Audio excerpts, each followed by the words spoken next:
نبی کریم صلی اللہ علیہ وسلم کو اللہ تبارک و تعالیٰ نے بے شمار لاتعداد معجزات عطا فرمائے۔ حضور کو اللہ تبارک و تعالیٰ نے بے شمار کمالات سے نوازا۔ حضرت عبداللہ بن رواحہ رضی اللہ تعالیٰ عنہ فرمایا کرتے تھے کہ حضور صلی اللہ علیہ وسلم کوئی معجزہ بھی نہ دکھاتے تو حضور علیہ السلام کا چہرہ ہی ایسا تھا کہ لوگوں نے دیکھتے جانا تھا اور کلمہ پڑھتے جانا تھا۔ نبی پاک صلی اللہ علیہ وسلم کو اللہ نے بڑے کمالات دیے۔ کچھ لوگ ایسے تھے جو سارے کمالات دیکھ کر بھی مطمئن نہیں ہوئے، نہیں کلمہ پڑھا انہوں نے۔ یہ ایک فکری پہلو ہے، اس پر ضرور غور فرمائیں۔ جب جنگ ہوتی ہے ذاتی مفادات کی، اور جب انسان کو یہ غلط فہمی سما جاتی ہے کہ مجھے بھی کچھ پتا ہے، مجھے بھی کچھ آتا ہے، اور جب اس کا یہ ذہن بن جاتا ہے کہ میں نے ہر چیز کو پہلے اپنی چھوٹی سی عقل کے دائرے میں رکھ کے اچھی طرح سے پرکھنا ہے، اگر میری عقل پر چیز پوری آئے گی تو قبول کروں گا ورنہ قبول نہیں کروں گا۔ پھر لوگ نہیں مانتے، بڑے بڑے کمالات تھے، بڑا کچھ تھا، اور جنہوں نے نہیں نہ مانا انہوں نے زیادہ کمالات دیکھے، نہیں مانا۔ ابو جہل کتنی دفعہ معجزہ طلب کرنے آیا ہے، کبھی کہا کہ مجھے بتائیے میری مٹھی میں کیا ہے، اگر آپ بتا دیں گے تو کلمہ پڑھ لوں گا۔ حضور علیہ السلام نے فرمایا اگر تیری مٹھی میں جو ہے وہی بتا دے کہ میں کون ہوں تو پھر پڑھ لو گے۔ کنکریوں نے کلمہ پڑھا، اس نے نہیں پڑھا۔ معجزہ دیکھا اس نے، معجزہ مانگا، اس نے کہا کہ اگر چاند کے 2 ٹکڑے ہو جائیں تو پڑھ لوں گا کلمہ۔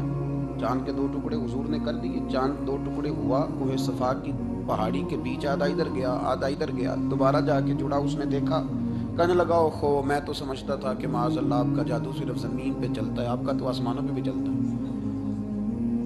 اس نے بڑے کمالات دیکھے لیکن کلمہ نہیں پڑھا۔ حضرت ابو الحسن خرقانی رحمۃ اللہ علیہ ایک درویش تھے۔ ہم جو درویشی اور فقیری اور ان لوگوں کو ماننے والے لوگ ہوتے ہیں، ان میں بحث کم سے کم ہوتی ہے، ان میں اپنا آپ بڑھانے کی عادت کم سے، اس میں ماننے کا مزاج ہوتا ہے، اور وضاحت بھی نہیں لوگ طلب کرتے، اشاروں سے بھی بات مان جاتے ہیں۔ غلامی اسی کا نام ہے، اشارہ آپ کر دیں بات ختم ہو گئی، طے ہو گیا مسئلہ، اتنی زیادہ لمبی تو بات ہی کوئی نہیں۔ حضرت ابو الحسن خرقانی تقریر کر رہے تھے، بات کر رہے تھے، تو کسی نے کہا کہ آپ حضرت بایزید بستامی رحمۃ اللہ علیہ کے سجادہ ہیں، تو حضرت بایزید کیسے آدمی تھے؟ تو فرمانے لگے حضرت بایزید کو جو دیکھتا تھا وہ کلمہ پڑھ جاتا تھا۔ اب آپ نے تو ماشاءاللہ قبول کر لیا، لیکن وہ جو سامنے بیٹھا تھا اس کی سمجھ میں بات نہیں آئی۔ وہ کہنے لگا حضور آپ نے کہہ دیا ہے پر میری عقل میں تو نہیں نہ آتا، نہیں آتا جس کی عقل میں تو پھر اس کی عقل میں نہیں آتا۔ میں اکثر کہتا ہوں کہ بہت سارے لوگ ہیں جن کا کوئی پیر نہیں، اور ان کا ہو بھی نہیں سکتا، ان کا کوئی پیر، اس لیے کہ مطلب اتنا سیاںا بندہ اس کا کوئی پیر ہو جائے۔ اور میں تو پیروں کو مشورہ دوں گا کہ مہربانی کرنا ان کے پیر بننا بھی نہ، یہ بڑا مشکل کر دیں گے آپ کے لیے جینا۔ تو بہتری اسی میں ہوتی ہے کہ انسان سمجھے چیزوں کو اور دائروں کے اندر باتوں کو تسلیم کرنے کی عادت بنائے۔ تو کہا کہ جو دیکھتا تھا حضرت بایزید کو کلمہ پڑھ جاتا تھا، تو حضرت ابو الحسن خرقانی سے وہ شخص کہنے لگا جی بابا جی آپ عجیب بات کر رہے ہیں کہ دیکھا اور کلمہ پڑھ گیا، بندہ دیکھنے سے کیسے کلمہ پڑھ سکتا ہے؟ ابو جہل نے بڑی جگہ حضور کو دیکھا تھا، اس نے تو کلمہ نہیں پڑھا۔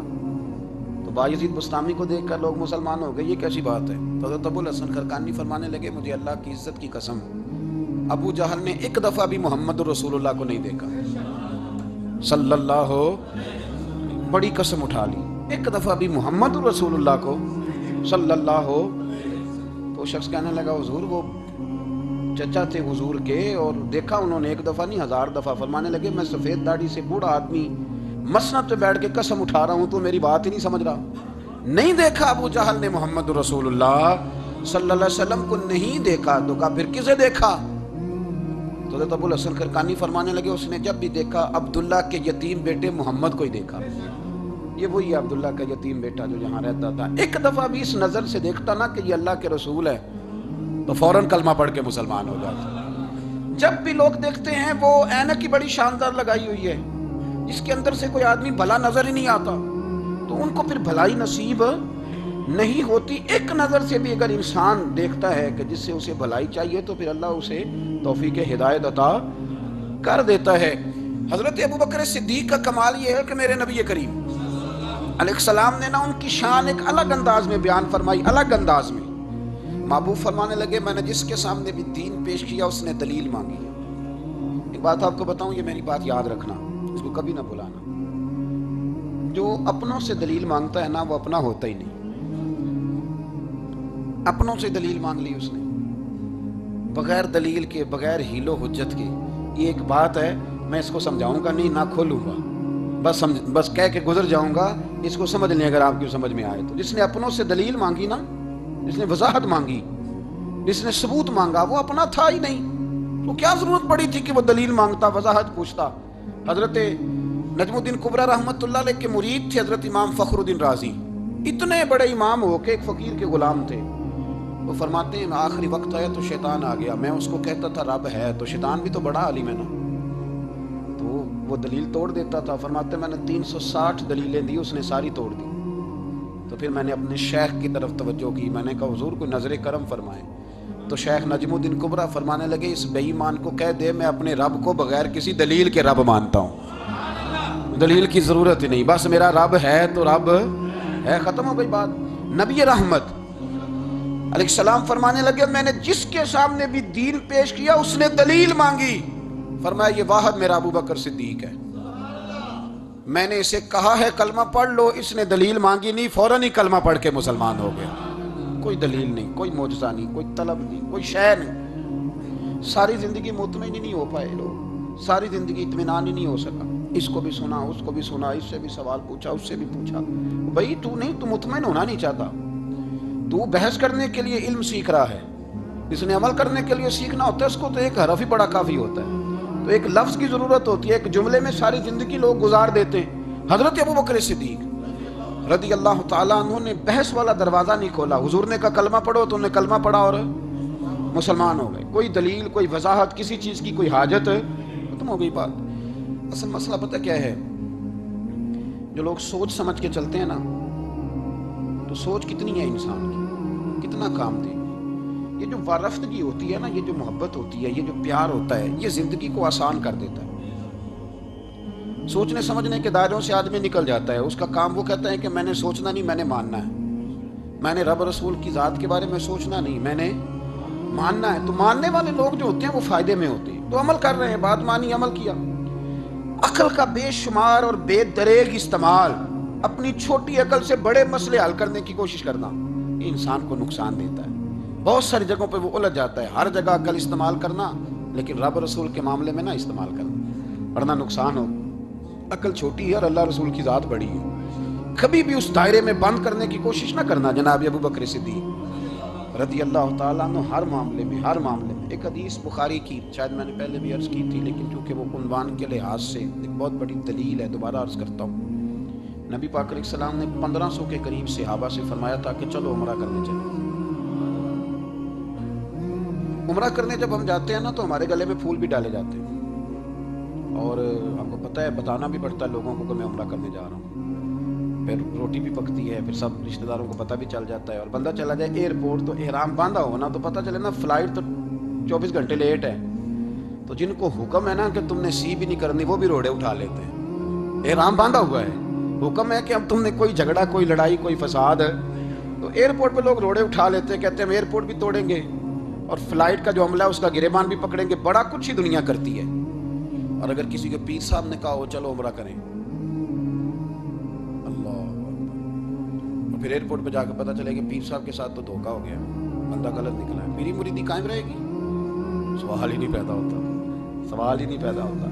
میرے ساتھ ایک سنگی نے ایک دفعہ بات کی، کہنے لگا جی پیر صاحب کامل نہیں۔ میں نے کہا کیا غلطی ان میں پائی جاتی ہے؟ کہتے میں انہوں نے پوچھ کے باہر دے پیسے جمع کرائے سن، تو میرا کام نہیں بنیا۔ میں کہ تو پیر پڑھ لیا، تیرے تو کوئی نجومی پڑھنا چاہیے سی، کوئی نجومی ہونا چاہیے تھا تیرے لیے، تاکہ وہ اچھی طرح غور کرتا ہے۔ جی آپ کو پتہ ہے نا اہل سنت میں کتابیں بھی نکلتی ہیں، کئی لوگ کہتے ہیں جی کوئی کتاب کٹ کے دسو، میں کیوں کسی لکھی نہیں تو کٹیے کی، تو کون سی کتاب ہے جو آپ کہہ رہے ہیں نکالیں اور ذرا بتائیں کہ فلانا کام میرے لیے ٹھیک رہے گا کہ نہیں۔ ایک استخارہ ہے دین میں، اور استخارے کا بھی بابت معاملہ یہ ہے کہ آپ نے استخارہ کر لیا، اس کے بعد بھی آپ حتمی فیصلہ نہیں کریں گے۔ بزرگ کہتے ہیں کہ استخارہ کر کے بھی یہ کہو کہ جی میری سمجھ میں یہ آیا ہے، باقی حقیقتوں کا علم اللہ جانے، اللہ کا رسول جانے صلی اللہ علیہ وسلم، حقیقتوں وہی جانتے۔ تو الجھے نہیں زندگی میں. 1500 کے قریب صحابہ تھے. حضور نے فرمایا احرام باندھو بھائی, عمرہ کرنا ہے. حدیبیہ کے مقام پہ گئے تو قریش مکہ نے روک لیا, نہیں کرنے دیں گے. جب بات بہت آگے بڑھی تو پھر شرطیں لکھی گئیں. شرطیں بڑی سخت ہیں کہ جو مسلمان مکے سے مدینے آئے گا مدینے والے واپس کریں گے, اور اگر کوئی مسلمان مدینے سے مکے چلا گیا تو مکے والے واپس نہیں کریں گے. ہم ان کے لوگ دیں گے, وہ ہمارا بندہ دیں گے نہیں. یہ شرطیں تھیں, صحابہ پریشان تھے. اب جب شرطیں طے ہو گئیں, شرطیں بھی سخت ہیں, نبی کریم علیہ السلام نے فرمایا بھی احرام کھول دو. فلائٹ کل نہیں جانی, پرسوں نہیں جانی, یعنی ہم اس سفر میں عمرہ کار ہی نہیں رہے, احرام کھول دو. تو امام ذوالقرنی کہتے ہیں سب لوگ پریشان تھے. سب سے پہلے حضرت ابوبکر صدیق اٹھے, سب سے پہلے اٹھے, اٹھ کے احرام کھولا. ایک شخص نے کہا آپ کو بڑی جلدی ہے, تو آپ فرمانے لگے جلدی والی بات ہی کوئی نہیں, حضور کے کہنے پر باندھا تھا, نبی پاک کے کہنے پر کھول دیا ہے, ختم ہو گئی بات. حضور نے فرمایا باندھ لو تو ہم نے باندھ لیا, حضور نے کہا کھول دو تو ہم نے کھول دی. جلدی والی کیا بات ہے. صحیح بخاری کے لفظ ہیں, حضرت عمر کہتے ہیں کہ میری سمجھ میں بات نہیں آتی تھی, دب کے صلح کیوں کریں, ہم تو 313 تھے, تو ہم نے بدر میں ان کو بھگا دیا تھا, اب تو ہم 1500 ہیں, تو ہم ان سے قتال کریں گے, لڑائی کریں گے, جنگ ہوگی. حضرت عمر فاروق رضی اللہ تعالیٰ عنہ فرماتے ہیں حضور نے شرطیں طے کر لی, بات لکھی گئی. میں نبی پاک کے حجرے میں داخل ہوا, خیمہ لگا ہوا تھا. میں نے جاتے ہی اپنے جذبہ جہاد کا اظہار کیا اور بڑے جلال میں, یا رسول اللہ آپ سچے رسول ہیں؟ بالکل سچا ہوں. قرآن سچا ہے, بالکل سچا ہے. اسلام سچا ہے, بالکل سچا ہے. حضور ہم دب کے صلح کیوں کریں؟ تو نبی کریم علیہ السلام نے فرمایا عمر تجھے تیری ماں روئے, میں اللہ کا رسول ہوں, میں وہی کہتا ہوں جو میرا رب مجھے حکم ارشاد فرماتا ہے. کہتے میں نے فوراً عرض کی یا رسول اللہ صلی اللہ علیہ وسلم آپ نے فرمایا نہیں تھا کہ عمرہ کریں گے؟ تو حضور نے فرمایا کہا تو عمرہ کریں گے, یہ تو نہیں کہا تھا کہ اسی سال ہی کریں گے, کریں گے تو کریں گے. جناب عمر کہتے ہیں میں واپس تو آ گیا, پر وہ میرے اندر جو جذبہ جہاد تھا ابھی ٹھنڈا نہیں ہوا. چند قدموں کے فاصلے پہ ابو بکر صدیق کا خیمہ تھا. کہتے میں ان کے خیمے میں جھک گیا, وہی سوال میں نے دہرائے, وہی میں نے کہا عمر ابو بکر یہ سچے رسول ہیں؟ کہا بالکل سچے, قرآن سچا ہے, سچا ہے, اسلام سچا ہے, سچا ہے, تو پھر ہم دب کے صلح کیوں کریں؟ جناب عمر فرماتے ہیں میں قربان جاؤں ابو بکر کے لفظوں میں بھی فرق کوئی نہیں آیا, حروف بھی اتنے ہی جتنے نبی کریم نے ادا کیے تھے. حضرت ابو بکر فرمانے لگے عمر تجھے تیری ماں روئے, وہ اللہ کے رسول ہیں, مرضی سے بات نہیں کرتے, وہی کہتے ہیں جو رب انہیں حکم ارشاد فرماتا ہے. پئی نہیں وہی لفظ. فرماتے میں نے فوراً کہا, میں نے کہا ابو بکر حضور نے فرمایا نہیں تھا کہ عمرہ کریں گے؟ تو کہتے ہیں وہی لفظ, وہی حرف, وہی انداز, وہی طریقہ, وہی سلیقہ, وہی انداز تکلم, بالکل حضور کی اتباع میں اسی انداز میں فرمانے لگے عمر حضور نے فرمایا تھا عمرہ کریں گے, یہ تو نہیں فرمایا تھا کہ اسی سال ہی کریں گے, کریں گے تو انشاءاللہ کریں گے. فرماتے ہیں میں واپس آ کے بیٹھا تو حضرت عمر کہتے ہیں جب میرا غصہ اترا نا تو پھر میرے اندر سے آواز آئی کہ عمر ذرا غور تو کر, تو ابو بکر کے ایمان تک کبھی نہیں پہنچ سکتا, اس تک تیری رسائی نہیں ہو سکتی. میرے بھائی اتنی بحثیں ہیں ہمارے زمانے میں, اتنا الجھاؤ ہے, اتنا الجھاؤ ہے, یعنی ہر بندہ رائے کا اظہار کرنا ضروری سمجھتا ہے. ہر بندہ کہتا ہے جی میرے خیال میں, ہر بندہ کہتا ہے جی میرا ذہن یہ ہے, بلکہ کچھ تو کہتے ہیں میں اندر کی خبر نہ دوں آپ کو. نہیں اب پتہ نہیں اس کے پاس اندر کی خبریں کیسے آئی ہیں, وہ سمجھ میں نہیں آتی بات. کچھ لوگ کہتے ہیں 35-40 سال ہو گئے جی علماء کو سن رہا ہوں. میں کہتا ہوں کہ میرا تو خیال ہے کہ 35 دن بھی بندہ کسی کو سن لے تو سیانہ ہو جاتا ہے. تو 35 سال سے اگر آپ کی سمجھ میں نہیں آئے تو پھر زمین ہی بنجر ہے. پھر مہربانی کریں یہ ٹائلیں کھیڑ کے نا تو نیچے سے کچی زمین نکالیں تاکہ کوئی بات سمجھ میں آئے. اگر 40 سال ہو گئے, 40 سال, میں ایک اجتماع میں حاضر تھا, ابھی بھی میں عرض کر رہا تھا, تو وہ صاحب مجھے کہنے لگے کہ حضرت صاحب میں نے نا فلاں عالم کو بھی بلایا, فلاں کو بھی بلایا, فلاں کو بھی بلایا, فلاں کو بھی بلایا, اب آپ کو بلایا ہے, تو اس طرح کر کے میرے ساتھ رویے ہیں, بڑا الحمدللہ پیار ہے. تو میں نے ان سے پوچھا آپ نماز پڑھتے ہیں؟ میں نے کہا نہیں. کچھ اور باتیں پوچھی تو جواب نفی میں آیا. تو میں نے کہا کہ اب آپ نے مہربانی کرنی کہ اتنے علماء کا نام نہیں لینا, کہ پھر تو بزرگوں کے بارے میں لوگ شک کریں گے کہ انہوں نے اس کو دیا کیا ہے. تو ایک بزرگ کی بات سنتے ہیں تو کئی دنوں تک وہی ہمیں بڑا تر و تازہ رکھتی ہے. اور آپ کو اتنے عرصہ ہو گیا تو آپ نے حاصل کیا کیا ہے؟ صرف باتوں کا گورکھ دھندا, لفظوں کا ہیر پھیر, جملوں کا الٹ پلٹ کرنا, یہ زندگی ہے؟ یہ زندگی ہے صرف باتیں کی لوکال سن لی آ گئے؟ نا اسے ذرا آگے نکلیں, عمل کب کرنا ہے میرے بھائی. یہ بحثیں, یہ ابحاث, یہ لمبے چوڑے معاملات, یہ طے,